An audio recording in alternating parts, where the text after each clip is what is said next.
자, 여러분 모여보세요. 필리핀 민화에 나오는 신화 속 생명체 마나낭갈에 대해 이야기해볼게요. 마나낭갈은 종종 잠자는 임산부를 간식으로 먹는 걸 좋아하는 여성으로 묘사되곤 해요. 하지만 여기 반전이 있어요. 낮에는 예쁘게 치장해서 완전히 아기처럼 보여요. 하지만 해질 무렵이 되면 분장을 벗고 박쥐처럼 커다란 날개를 펼쳐 다음 희생자를 찾아 어둠 속으로 날아가죠. 그리고 임산부만 노리는 게 아니에요. 때때로 자신의 빼어난 외모를 이용해 길을 잃은 남성을 유인해서 비밀 은신처로 데려가 밤새도록 심장, 창자 및 기타 내부 장기를 먹어치우기도 해요. 으악! 마나낭갈과 마주쳤을 때 해가 뜨기 전에 몸을 다시 붙이는 것을 막고 싶다면 소금, 재 또는 다진 마늘을 몸의 나머지 절반에 뿌려주세요. 간단하죠? 그러니까 이 날개 달린 불가사의를 계속 주시하고 마늘을 잊지 마세요. 자, 이 이야기도 들어보세요. 독일 민담에는 알프라는 괴상한 생물이 등장해요. 기본적으로 뱀파이어와 인큐버스가 섞인 것 같고 탄카페라는 멋진 모자를 쓰고 온갖 힘을 발휘하죠. 밤에 여자들의 꿈을 헤집어놓고 잡아먹어버립니다. 그리고 모유를 먹고 남자와 아이들의 피를 빨아먹기도 해요.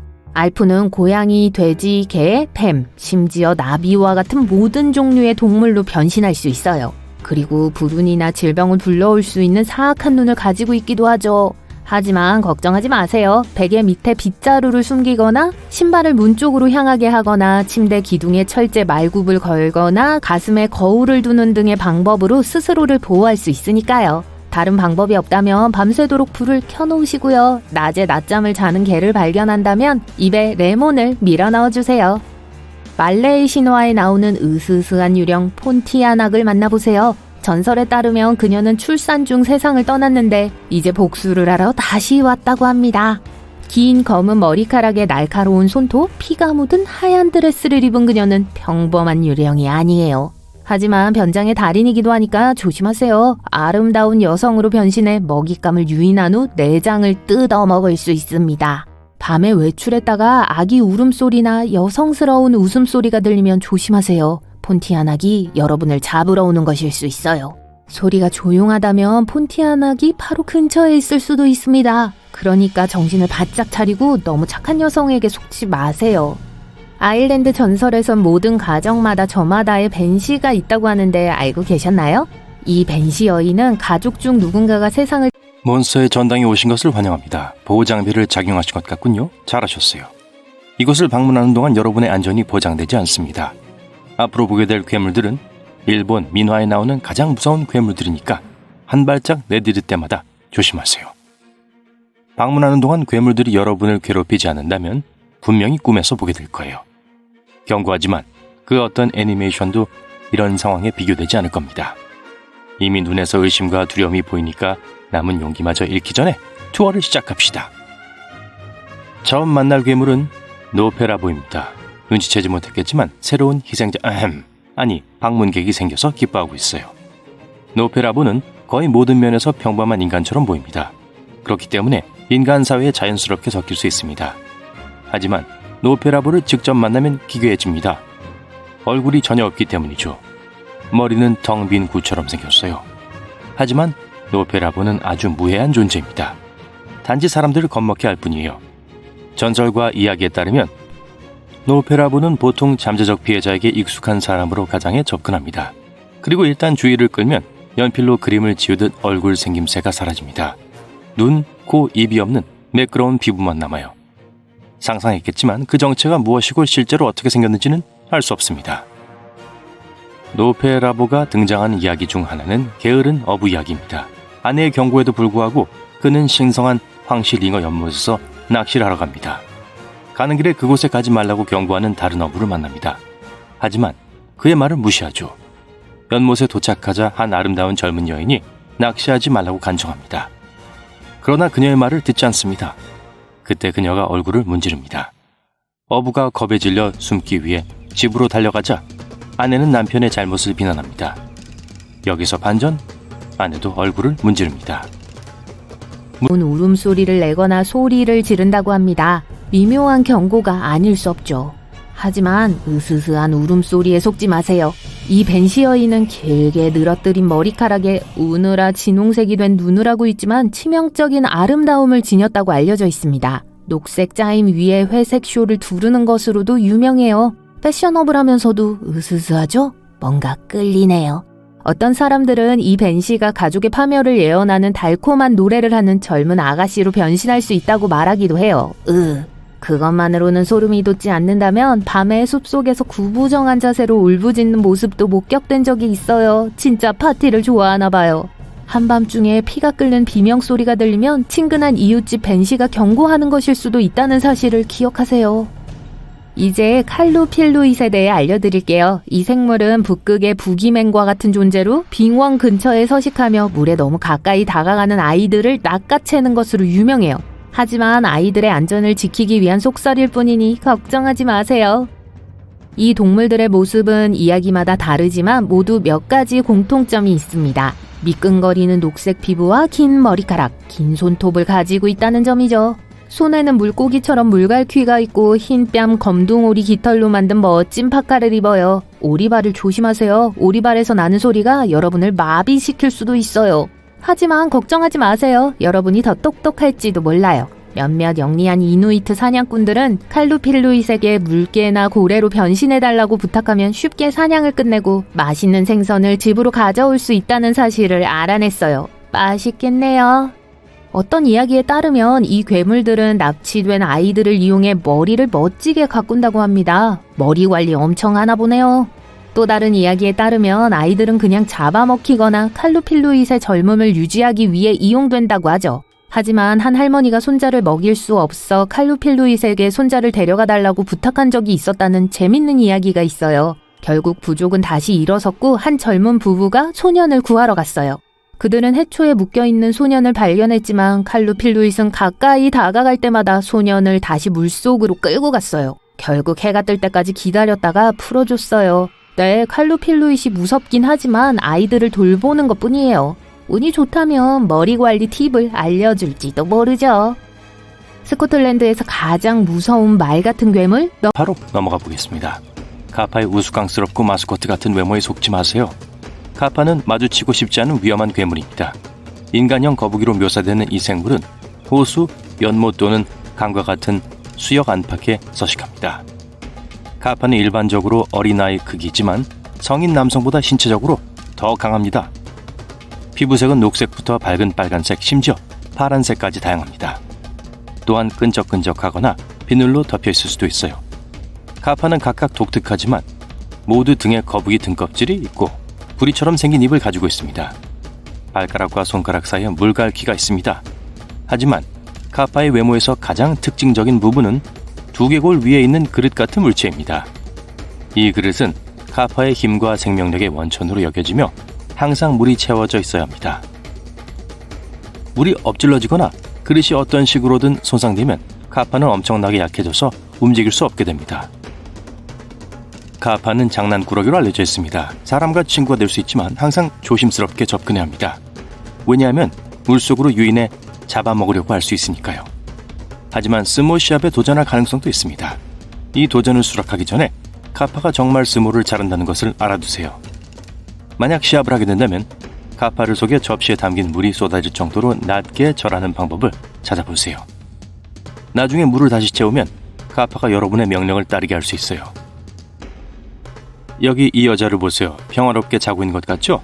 다시 보세요. 목에 뭔가 이상한 게 있어요.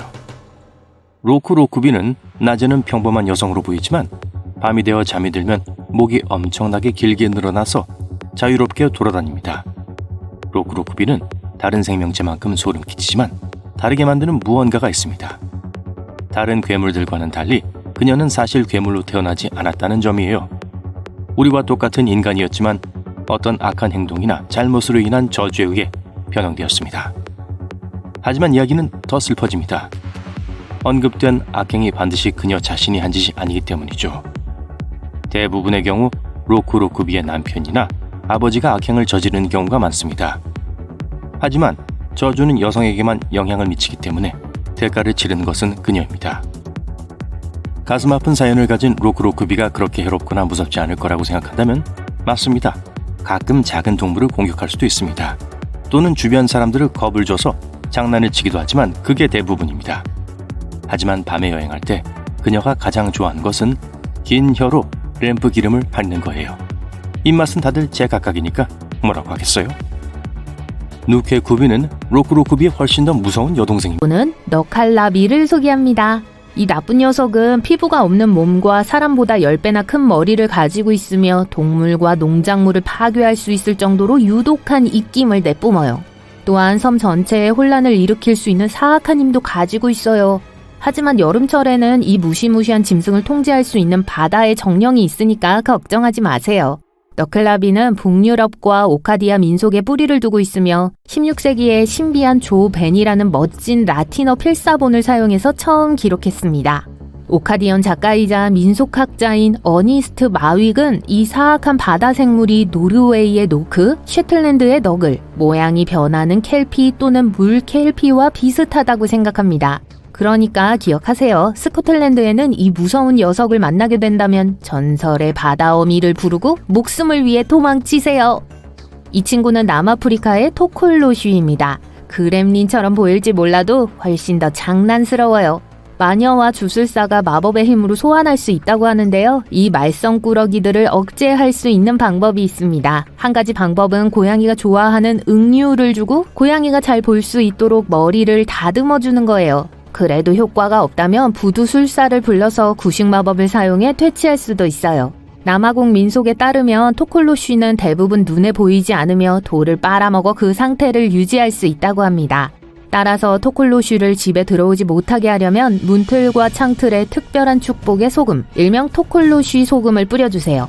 더 조심하고 싶다면 침대 다리 밑에 벽돌을 깔아두는 방법도 있어요. 후회하는 것보다 안전하겠죠? 키메라에 대해 들어보셨나요? 키메라는 말 그대로 괴물이에요. 불을 뿜는 이 여성 잡종은 동물 부위로 구성되어 있어요. 사자 같은 몸통, 염소 같은 머리, 뱀 머리로 끝나는 꼬리를 상상해보세요. 그리스 신화에 따르면 키메라는 타이폰과 에키드나의 자식이고 키메라의 자매는 케르베로스와 레르네안 히드라입니다. 가죽 상봉이네요. 하지만 걱정하지 마세요. 우리의 영웅 벨레로폰이 도전에 나섰으니까요. 리시아의 왕은 그에게 무시무시한 키메라를 물리치는 임무를 줬어요. 그리고 벨레로폰은 괴물들이 두려워하는 최고의 영웅이었어요. 키메라는 벨레로폰과 그의 믿음직한 페가수스의 상대가 되지 못했습니다.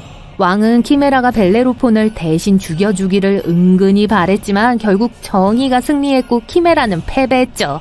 오늘은 여기까지입니다. 그녀는 로쿠로쿠비의 고급 버전으로 마치 업그레이드된 포켓몬과 같아요. 로쿠로쿠비의 머리는 항상 몸에 붙어있지만 누케쿠비의 머리는 목에서 떨어져 나와 몸에서 멀리 떨어진 곳을 떠다닐 수 있어요. 하지만 더 큰 문제는 가끔 피에 목이 마른다는 거예요.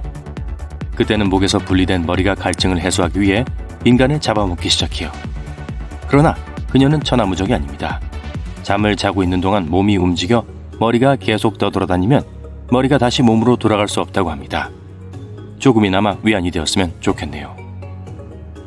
첫 뭉치가 보이겠지만 생명을 위협하는 괴물이에요.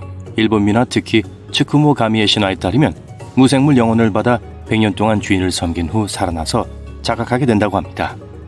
보통은 무해하지만 사람들에게 작은 장난을 치는 경향이 있습니다. 하지만 화를 내고 복수심을 품을 수 있습니다. 특히 자신을 버리거나 잘 대접하지 않는 사람이 있으면 무리를 지어 복수할 수 있습니다. 이탄 몸에는 물체 괴물 중 하나입니다. 이들은 옷을 만드는 데 사용되는 길고 좁은 천을 가지고 있으며 밤하늘을 날아다니는 모습을 볼 수 있습니다. 종종 악의적이며 사람의 얼굴과 목을 몸으로 감싸고 목을 조르거나 질식시켜 사람들을 공격합니다. 일부 이야기에서는 감싼 천이 빙글빙글 돌다가 재빨리 돌아와 사람을 감싸고 하늘로 날아간다고 합니다. 이 괴물의 웃음소리를 들으면 조커의 웃음소리를 들으면 음악처럼 들릴 거예요.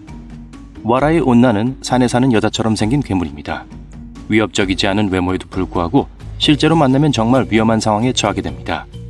그녀는 미소를 지으며 당신을 비웃기 시작할 거예요. 그리고 일단 그녀가 웃으면 그 웃음이 다소 독성이 있고 전염성이 있다는 것을 알게 될 겁니다. 그러면 당신도 함께 웃기 시작할 것입니다. 그러나 그녀가 떠나더라도 숨이 차서 서 있을 수 없을 때까지 계속 웃게 될 거예요. 함께 웃지 않고 참을 수 있을 만큼 강하다고 해도 여전히 안전하지 않을 것입니다. 아무리 버뮤다 삼각지대는 세계에서 가장 왕래가 많은 100길 중 하나예요. 일부 회의론자들은 이 사실이 버뮤다 삼각지대의 미스테리를 풀어준다고 믿어요. 통계적으로 바쁜 지역일수록 사고와 실종 빈도가 높죠. 말이 되긴 하지만 버뮤다 삼각지대의 미스테리는 실종 빈도 때문이 아니라 설명도 발견도 잔해도 부족하다는 점 때문이에요. 1492년 신세계로의 첫 항해에서 크리스토퍼 콜럼버스는 버뮤다 삼각지대를 항해했어요. 콜럼버스는 어느 날 밤 배의 갑판에 있을 때 전에 본 적이 없는 먼 곳에서 거대한 빛이 나타나는 걸 발견했다고 보고했어요. 방향을 찾기 위해 나침반을 살펴봤지만 판도값이 불규칙했죠.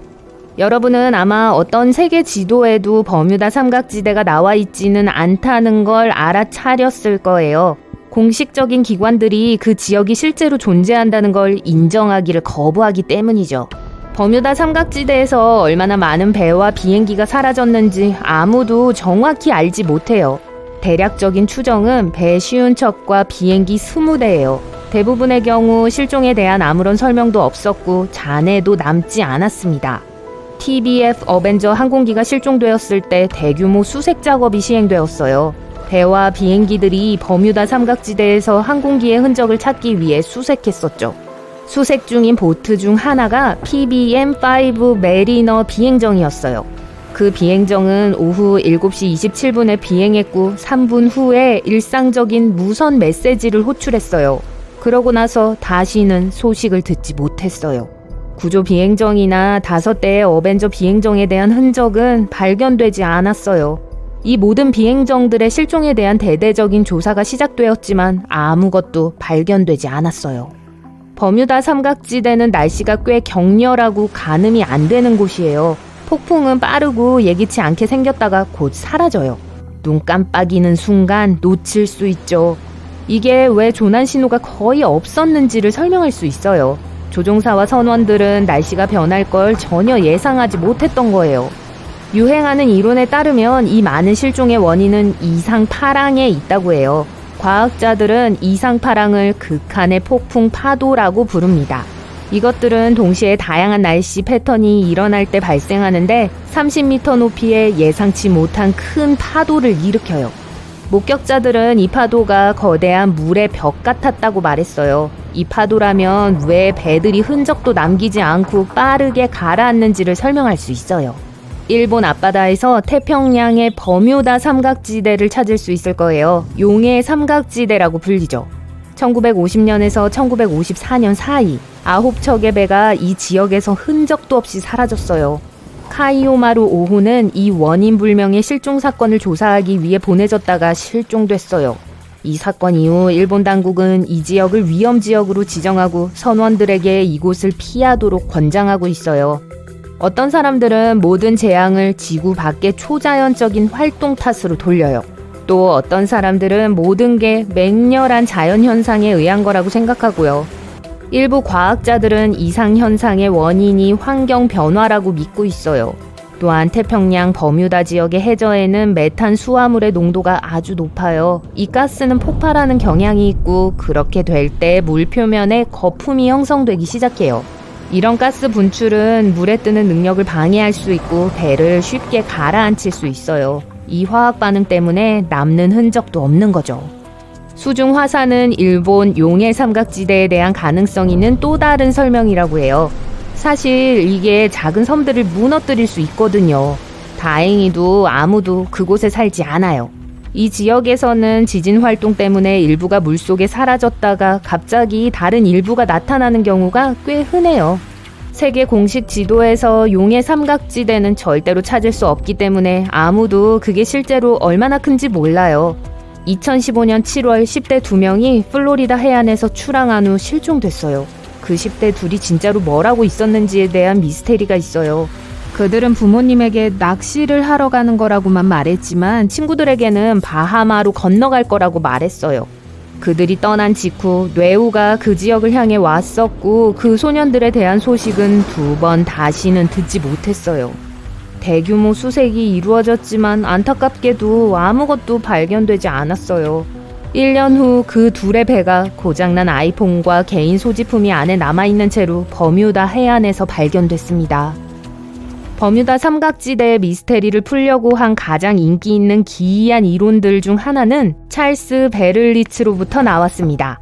그는 이 지역이 잃어버린 도시 아틀란티스의 고향이라고 주장했어요. 실종된 배와 비행기, 오작동하는 장비들 모두 아틀란티스의 동력을 공급하는 특별한 에너지 결정체에 의해 방출된 에너지 광선이 야기한 거라고 했죠. 엉뚱하게 들리지만 베를리츠의 이론은 전 세계적으로 2천만 명 이상이 그의 책을 샀을 정도로 충분히 설득력이 있었어요. 앞서 버뮤다 삼각지대에서 나침반이 잘 작동하지 않았었는데 두 극의 선이 여기서 일치하기 때문이에요. 진북선과 자북선 말이죠.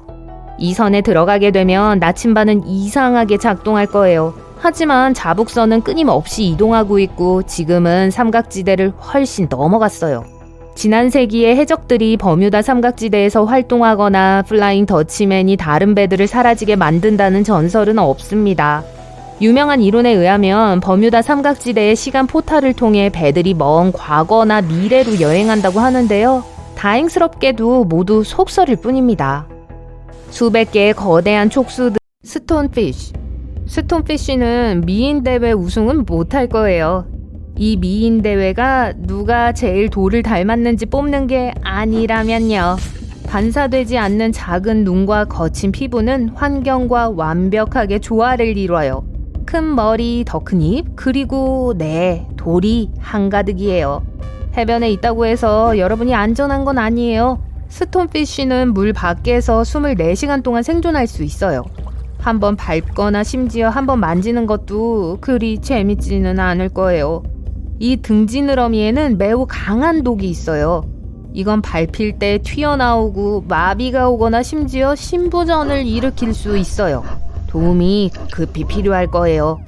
이것들이 물속 또는 어느 곳에서나 가장 위험한 생물들 중 하나인 게 놀랄 일이 아니네요. 바위가 많은 지역을 돌아다닐 때 조심하세요. 숨바꼭질하는 걸 좋아하거든요. 심해 드래곤피쉬. 만약 바다에서 가장 흉측한 물고기 상이 있다면 심해 드래곤피쉬가 우승할 거예요. 끈적거리는 비늘이 없는 피부, 거대한 치아, 그리고 엄마만이 사랑할 수 있는 얼굴을 가진 이 바다의 나쁜 녀석은 얽혀서 좋을 게 없어요. 가장 어둡고 추운 바다 표면 아래 213m와 1829m 사이에서 수영하는 걸 좋아하죠. 이 목록에 있는 다른 생물들과 함께 심해 드래곤피쉬는 먹이를 잡기 위해 생물 발광하는 신체 부위에 의존해요. 또 아래턱에서 나오는 끝에 붉은 빛이 나는 매달린 부속기관을 사용해요. 많은 물고기들이 이 작은 빛을 먹이로 착각해서 심해 드래곤피쉬의 턱으로 유인되죠. 아주 똑똑해요. 드래곤피쉬 진짜 똑똑해요. 송곳니 물고기. 마리아나 해구는 수심 1668m 깊이의 해구예요. 바다 표면에서 거의 11km 아래에 있죠. 이걸 염두에 두세요. 과학자들은 마리아나 해구가 존재한다는 걸 알고는 있지만 이곳은 지구상에서 가장 탐험이 덜 된 곳 중 하나예요. 또 지구 해양의 가장 깊은 지역이기도 하죠. 비록 많은 생물들이 아직 인간에 의해 발견되지 않았지만 과학자들은 송곳니 물고기에 대해 알게 되는 소름 끼치는 기쁨을 누렸어요. 송곳니 물고기는 뻔뻔스럽게도 그 이름에 걸맞게 살아요. 저것 좀 보세요. 송곳니 물고기는 육식성 동물이며 날카로운 이빨이 있는 입에 걸리는 거의 모든 걸 먹고 살아요. 이 물고기들은 먹이를 찾기 위해 접촉 화학 반응에 의존해요. 다른 말로 하면 깊은 바닷속에 살아있는 다른 유기체에서 나오는 화학 잔류물을 감지할 수 있다는 거예요. 다른 많은 심해어들과는 달리 이들은 몸에 빛을 내는 세포가 없기 때문이에요. 게다가 거긴 꽤 어두워요. 그래서 가는 길에 마주치는 게 뭐든 다 씹어 먹어버릴 거예요. 이 녀석들은 꽤 무서워 보이지만 인간에게는 위협이 되지 않아요. 길이가 겨우 18cm밖에 되지 않거든요. 그렇다고 해도 전 바다에서 느긋하게 수영하는 동안 이런 것들과는 마주치고 싶지는 않을 거예요. 둥클레오스테우스. 아주 묘하게도 바다의 티라노사우루스라고 알려진 이 선사시대 물고기는 이빨이 없었어요. 이빨은 뼈로 된 판으로 대체되어 그 크기의 다른 괴물들 중에서 가장 강한 턱힘을 가지고 있어요. 마귀상어. 만약 상어에 관한 영화가 무섭다고 생각했다면 이 다음 심해 생물은 2번 다시 바다에 수영하러 가지 않는다고 맹세하게 만들 거예요. 하지만 914m의 물속에 살기 때문에 직접 보지는 못할 거예요. 마귀상어는 여러분의 최악의 악몽에서 나온 생물과 상어가 섞인 것처럼 보여요. 이 상어들은 검처럼 튀어나온 주둥이와 그에 걸맞은 튀어나오는 턱을 자랑해요. 회색빛이 더 많은 다른 상어들과는 달리 이 소름 끼치는 녀석은 분홍색인데도 그다지 예뻐 보이지 않아요. 거친 표정 외에 마음의 준비를 하세요. 이 인터넷 사용자들은 실생활에서 섬뜩할 정도로 으스스한 사진들을 발견했지만 여러분은 이 사진들조차 멀리하고 싶을 거예요. 거대한 보잉 제트기에 탑승하여 이륙 준비를 마쳤다고 상상해보세요. 비행기는 처음 타는 거예요. 겁이 났지만 사람들은 계속 안전하다고 말했죠. 기장이 스피커를 통해 불안한 소식을 전할 때만 해도 괜찮을 거라고 스스로를 안심시켰습니다. 좋은 아침입니다, 승객 여러분. 안전상의 이유로 항공편이 취소되었습니다. 벌떼가 한쪽 날개에 가까이 접근하고 있어 이륙 전에 제거해야 할 것 같습니다. 이런 상황은 처음입니다. 전 내리고 싶어요. 항상 먼 길을 걸어서 출근한다고 가정해봅시다. 아름다운 풍경에 둘러싸여 평화로운 산책을 즐길 수 있기 때문에 하루 중 가장 좋아하는 시간이죠. 평소처럼 진흙탕 연못을 지나가던 중 이상한 무언가가 눈에 들어옵니다. 도대체 저게 뭐지? 혼잣말을 합니다. 알고 보니 붉은 벌레들 무리가 서식하고 있는 것이었습니다. 갑자기 속이 안 좋아요. 전 세계 어디든 배낭여행을 다녀오신 적이 있으신가요? 그렇다면 아마도 한 가지 걱정거리, 즉 배드버그를 염려하셨을 거예요. 새로운 호스텔에 들어가면 매트리스를 확인하는 것이 일반적인 일과입니다. 최악의 상황은 이 작은 생명체로 가득 찬 침대에서 잠을 자고 다음날 아침 다른 숙소로 옮기지 않기 위해 모든 옷을 세탁해야 하는 것입니다. 제 생각에는 배드버그와 공상과학 딱정벌레가 이 사람의 침대에서 전투를 벌인 것 같네요. 농담은 제쳐두고 죽은 벌레 같아요. 어떤 벌레요? 저도 모르겠어요. 이 여성분과 모든 호스텔 주인에게 매트리스 보호대를 사용하라고 말하고 싶어요. 전 세계의 배낭여행객들이 이 작은 벌레 때문에 고생하지 않도록 말이죠. 방금 하와이 올 인클루시브 여행에 당첨됐어요. 백사장과 멋진 일몰이 눈에 선하죠. 멋진 호텔을 떠나 해변을 오래 산책하는 것만으로도 행복합니다. 하지만 잠깐만요. 저게 뭐죠? 꼬리 없는 랍스터가 모래사장까지 떠내려온 것 같아요. 하지만 전문가들에 따르면 그건 랍스터가 아니라고 합니다. 랍스터는 꼬리만 떼어내지 않아요. 등각류의 일종으로 보입니다. 등각류는 새우와 랍스터를 닮은 갑각류예요. 그래서 랍스터인 줄 알았어요. 거대한 롤리폴리처럼 보이기도 합니다. 이게 뭔지 아시나요? 누군가의 집이 롤리폴리에게 점령당했어요. 반가운 일은 아닐 거예요. 가구 곳곳에서 이 작은 벌레를 사냥하며 하루를 보낸다고 상상해보세요. 아니요, 전 됐어요. 어렸을 때 저는 사람들에게 장난치는 걸 좋아했어요. 하지만 누군가 저에게 장난을 치면 가장 먼저 겁을 먹곤 했어요. 사무실 벽에서 발견하면 기분이 별로 좋지 않았을 것 같아요. 하지만 인과응보일 수도 있겠죠? 다 돌고 도는 거예요. 화창한 일요일 아침, 절친들과 함께 하이킹을 떠났다고 상상해보세요. 무릎 높이의 초목으로 뒤덮인 꽤 가파른 산을 올라갔습니다. 무슨 뜻인지 아시겠죠? 바로 벌레죠. 벌레의 가장 큰 장점은 항상 우리를 놀라게 한다는 거예요. 극히 희귀하고 한 번도 본 적 없는 기괴한 벌레들이 끝없이 많아요. 여러분이 처음 만난 벌레는 바로 여기 이 녀석이었어요. 걔 등에서 떨어졌어요. 거미와 잭프루트 씨를 결합하면 이런 게 나올 거예요. 그저 기괴한 곤충일 뿐 위협적인 존재는 아니길 바랍니다. 그 과정에서 양말에도 몇몇 친구들이 타고 있습니다. 양말이 얼마나 많은 진드기로부터 여러분을 보호했는지 보세요. 다음에 이런 하이킹을 갈 때는 벌레 퇴치제를 꼭 챙겨가세요. 강력하고 효과적인 걸로요. 진드기를 퇴치하는 초음파 기피제 같은 걸로 진드기가 양말에 접근하지 못하도록 하는 제품 말이에요. 벌레 얘기가 나와서 말인데 간단한 테스트를 통해 자신이 대자연을 좋아하거나 싫어하는 사람인지 알아보세요. 이른 아침 숲속 깊은 곳에 위치한 외딴 집에서 방금 일어났다고 상상해보세요. 현관 밖으로 나갔을 때 가장 먼저 눈에 들어오는 것은 무심코 지나가는 뱀 한 마리입니다. 뱀과 함께 셀카를 찍을까요? 아니면 문을 닫고 최대한 빨리 알고 계셨나요? 많은 종들은 산소를 얻기 위해 아가미로 물을 계속 이동시켜줘야 해요. 그래서 그들은 우리처럼 깊은 잠에 빠질 수 없어요. 그래서 상어들이 쉬는 동안 반쯤 깨어있는 거예요. 전형적으로 상어는 심지어 눈도 감지 않아요. 쿠키커터 상어. 이 상어의 아랫니는 크고 날카로운 반면 윗니는 훨씬 작은 살아있는 공포예요.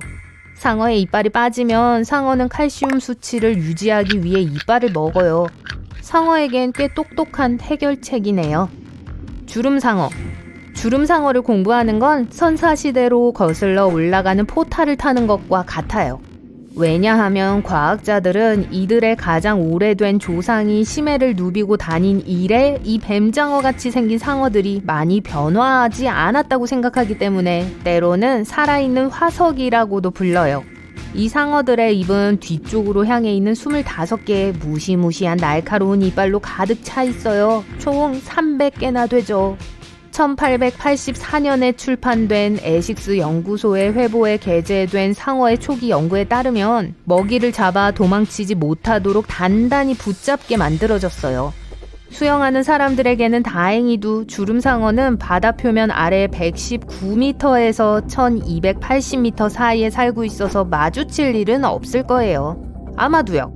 이건 치과 의사들의 최악의 악몽일 거예요. 노던 스타게이저. 이 귀요미 좀 보세요. 노던 스타게이저는 분명 해저에서 보고 싶은 게 아닐 거예요. 이 무시무시한 생물은 먹이를 기다리기 위해 얼굴을 위로 두고 모래 밑에 몸을 숨겨요. 테슬 워베공 샤크. 여기 목록에 또 다른 카펫상어가 있네요. 바다 밑바닥에 낮게 누워 끈기 있게 먹이가 오길 기다리죠. 퉁소상어. 퉁소상어는 사실 상어가 아니라 뼈가 아주 많은 물고기예요. 이것 또한 살아있는 화석이죠. 지난 4억 년 동안 변하지 않았거든요. 믿거나 말거나 상어와 인간은 약 4억 4천만 년 전에 살았던 공통 조상이 있어요. 비록 우리 둘 다 나름의 방식으로 진화했지만 여전히 그 연관성의 흔적이 몇몇 남아있어요. 예를 들어 코끼리 상어의 유전체는 인간과 매우 유사해요. 리오플레우로돈. 이 무시무시한 생물들의 목록은 무서운 선사시대의 리오플레우로돈에 대한 언급 없이는 불완전할 거예요. 이 육식성 해양 파충류는 주라기 중기의 칼로비아 시기에 존재했고 길이 2.7m로 바다를 지배했어요. 과학자들은 리오플레우로돈이 장거리를 헤엄칠 수 있는 능력과 노처럼 생긴 4개의 다리를 갖고 있었기 때문에 이 심해 해구에서 번성할 수 있었다고 믿고 있어요. 아마 이 지역의 다른 동물들처럼 먹이를 향해 나아가진 못했겠지만 아주 무자비하고 효율적으로 가속하고 공격했어요. 게다가 먹이 냄새를 맡기 위해 긴 주둥이에 의존했기 때문에 과학자들은 사냥 시 이들이 시각에 의존하지 않았다고 믿게 되었죠. 그건 어두운 마리아나 해구에서도 번성할 수 있었다는 걸 의미해요. 약 1억 5천만 년 전 리오플레우로돈은 번성하는 다른 해양 파충류들과의 먹이경. 크라켄은 대왕 오징어로 전설적인 바다 괴물입니다. 여러분이 본 중 가장 큰 몸집을 가진 오징어일 거예요. 만약 이 괴물이 존재했다면 세상은 몰라보게 변했을 겁니다. 크라켄은 강력한 촉수를 가지고 있어요. 끝에 빨판이 달린 단단한 근육으로부터 탈출은 불가능하죠. 크라켄은 배를 반으로 두동강 내거나 깊은 곳으로 끌어내릴 수 있어요. 하지만 크라켄의 가장 위험한 점은 바로 크기예요. 나이 많은 선원의 말에 의하면 크라켄은 길이가 거의 1500m에 달했다고 합니다. 축구장 10개에 맞먹죠. 크라켄이 축구를 할 수 있을지도 모르겠네요. 전설적인 크라켄은 정말 거대해서 선원들은 이 괴물을 작은 섬으로 착각했다고도 합니다. 지난 몇 세기 동안 이런 야수를 물리치는 것은 불가능했을 겁니다. 크라켄이 실제 존재했다면 아마 새끼들이 대를 이었겠죠. 네, 그렇다면 세계의 모든 바다에 어떤 배라도 가라앉힐 수 있는 거대한 괴물들이 있겠죠. 크라켄이 서식지에 경쟁자를 둘 가능성은 적으므로 개체수가 강하게 증가할 겁니다. 크라켄은 거대하기 때문에 많은 먹이가 필요할 거고 그로 인해 다양한 큰 바다 동물의 개체수는 현저히 감소할 테지요. 대왕고래, 백상어, 기타 거대 오징어들, 모든 큰 바다 생물들이 멸종 위기에 처하게 될 겁니다. 많은 사람들이 바다에서 큰 물고기의 수가 감소해 굶주리게 될 거예요. 어업에 의존하는 도시의 경제는 쇠퇴하게 되겠죠.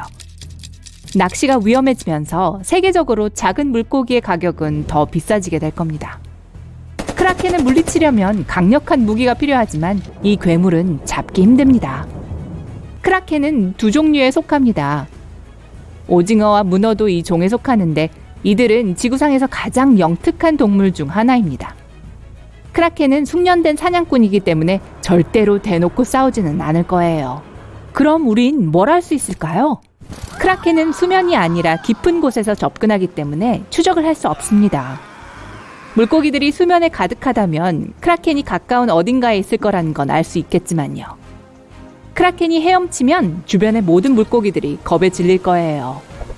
하지만 이미 너무 늦었을지도 몰라요. 높은 탑을 닮은 거대한 촉수가 물에서 나오네요. 이 탑이 배의 갑판에 떨어져 갑판을 부수고 선원들이 비명을 지르며 달려갑니다.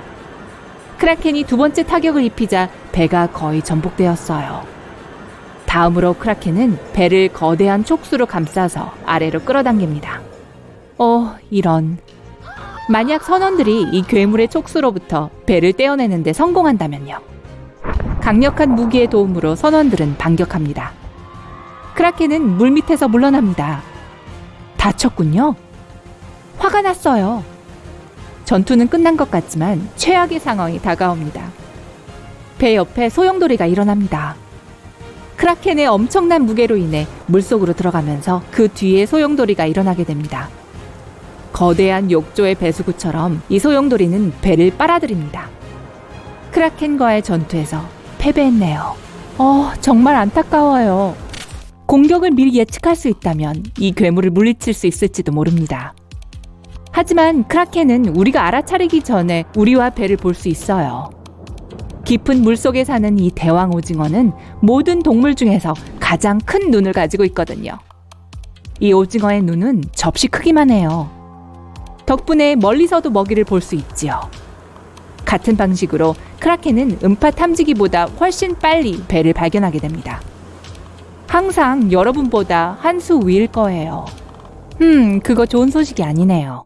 전 세계적으로 선박 화물 운송이 감소하고 있어요. 유일하게 비행기가 대륙과의 안전한 연결을 제공합니다. 이로 인해 대기 오염이 증가하게 될 거예요.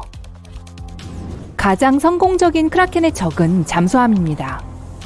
잠수함은 매우 깊은 곳을 여행하고 크라켄을 미리 감지할 수 있도록 도와주는 강력한 초음파 탐지기를 갖추고 있어요. 잠수부들도 잘 무장되어 있고 둥글고 금속으로 된 몸체는 파괴하기가 쉽지 않죠. 크라켄 한 마리는 잠수함에 패할 수도 있겠지만 바다 괴물이 여럿이라면 어떨까요? 3마리의 크라켄은 잠수함의 촉수를 감아 더 깊은 물속으로 끌어내릴 수 있을 텐데 그 압력은 잠수함을 파괴할 거예요. 즉 크라켄이 잠수함도 사로잡을 거란 말이죠.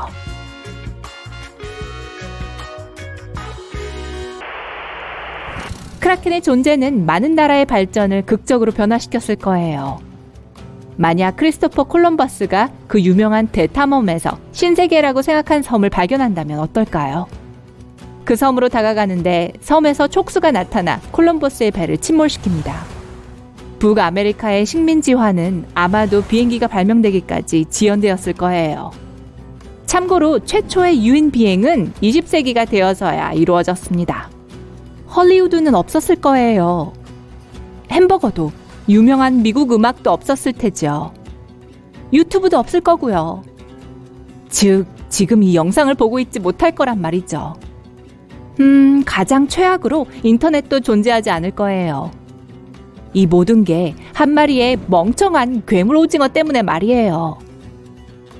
바이킹은 외국 영토를 침략하고 정착하기 위해 장선을 타고 항해하지 않았을 거예요. 노르웨이, 스웨덴, 핀란드.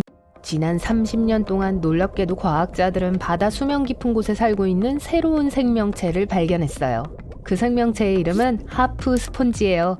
이 동물을 만나는데 왜 그렇게 오래 걸렸는지 궁금하시다면 제가 답을 알려드릴 수 있어요. 이 생물들은 일반적으로 바다의 파도 아래 약 3,400m 깊이에서 서식해요. 이 해면종은 바다가 제공하는 엄청난 깊이를 탐험할 수 있을 정도로 튼튼한 로봇 덕분에 캘리포니아 해안에서 처음 발견됐어요. 여기는 아마 가장 온화해 보이는 생명체도 잠재적으로 위험할 수 있는 지구의 한 지역이에요. 하지만 과학자들은 이 생물이 단순한 해면 이상이라는 걸 발견하고는 놀랐죠. 뻔할 수도 있지만 하프 스폰지는 날개라고 불리는 기본 구조가 하프와 같은 모양이라서 그런 이름이 붙었어요. 각 날개는 여러 개의 평행한 수직 가지를 지탱해주는 수평 가지로 구성되어 있어요. 하지만 하프 스펀지의 기발하고 재밌는 외형이나 위협적이지 않은 이름에 속지 않도록 하세요. 하프 스펀지는 심해 사냥꾼이에요.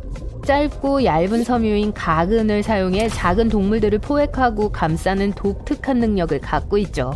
이걸로 하프 스펀지는 부드러운 진흙바닥에 달라붙어 심해 해류에 의해 가지로 휩쓸려 오는 작은 생물들을 잡아요. 다른 해면 생물들은 종종 바닷물에서 박테리아와 유기물 조각들을 끌어내 몸을 통해 여과시킴으로써 먹이를 먹습니다. 하지만 우리의 하프 스펀지는 그렇게 하지 않아요. No, no. 대신 하프 스펀지의 각 가지를 덮는 미세한 가시 갈고리로 예비 식사를 낚아채죠. 하프 스펀지는 게, 가재, 새우, 프론과 같은 작은 갑각류를 선호해요. 일단 하프 스펀지가 그중 하나를 쥐게 되면 천천히 소화하기 전에 동물을 얇은 막으로 감싸요. 안녕 새우야? 널 먹는 게 뭐야? 아, 하프? 안타깝네. 연구원들은 하프 스펀지가 심해에서 충분한 영양분을 얻을 수 없기 때문에 이런 식사 방법을 사용한다고 믿고 있어요. 이러면 기존의 여과 섭식이 덜 효과적이게 되죠. 연구를 통해 이 생물체는 여전히 진화 과정에 있는 걸로 나타났습니다. 연구원들이 발견한 초기 하프 스펀지는 날개가 2개뿐이었어요. 하지만 나중에 과학자들은 6개의 날개를 가진 다른 하프 스펀지를 발견했어요. 하프 스펀지는 표면적을 늘리기 위해 이 정교한 촛대 모양의 구조를 진화시켰을지도 모릅니다. 일반적으로 하프 스펀지는 보통 길이가 0.3m까지 자라요. 하지만 연구원들은 길이가 0.6m나 되는 생물도 봤어요. 하프 스펀지는 아주 특이할 뿐만 아니라 보기에 아름다워요. 가지 위에 있는 작고 흰 공 보이시죠? 지구바다의 유광층 아래에 사는 다른 생물들을 살펴볼까요? 유광층이란 약간의 햇빛을 아직도 받는 바다 수면 아래의 지역이에요. 덕분에 그곳에선 다양한 생물과 유기체가 많이 살고 있어요. 이 층을 넘어선 곳에서 사는 생물들은 심해 생물이라고 불러요. 토모프테리스 웜은 바다의 약광층에서 발견할 수 있는 마디로 나눠진 지렁이에요. 이곳은 수면 아래 200m에서 1000m 사이에 있는 지역이에요. 이 생물들은 길이가 2.5cm를 넘지 않아요. 하지만 그중 가장 큰 동물은 0.3m까지 자랄 수 있어요. 헤엄치고 먹이를 먹는 동안 이 벌레들은 연구원들이 놀랍도록 부드러운 춤이라고 묘사하는 걸 춥니다. 이 생물들이 아주 빠르게 헤엄칠 수 있고 좁은 각도에서 쉽게 돌 수 있기 때문이에요. 대부분의 사람들이 지렁이라는 단어를 들으면 일반적인 흙지렁이를 떠올린다는 거 알아요. 그래서 일생 동안 물을 떠나지 않는 심해 지렁이가 있다는 걸 아는 건 꽤 흥미로운 일이에요. 비슷하게 우리 대부분은 모래 위에 쉬거나 바다 파도 위에 앉아있는 해파리를 피하려고 해요. 크로소타 해파리는 달라요. 이것도 심해 생물인데요. 이 아름다운 해파리는 대부분 다홍색, 밝은 주황색 또는 네온 보라색이에요. 그래서 연구원들은 새로운 종의 해파리를 발견했다는 걸 깨달았죠. 이 생물은 최대 지름 2.5cm까지 자라요. 모든 방향으로 뻗는 촉수를 갖고 있어요. 만약 여러분이 이 해파리에 가까이 다가간다면 해파리는 위험을 피하기 위해 빠르게 헤엄쳐 달아나기 전에 이 촉수들을 몸쪽으로 끌어당길 거예요. 네, 여러분은 위험해요. 크로소타 해파리는 아주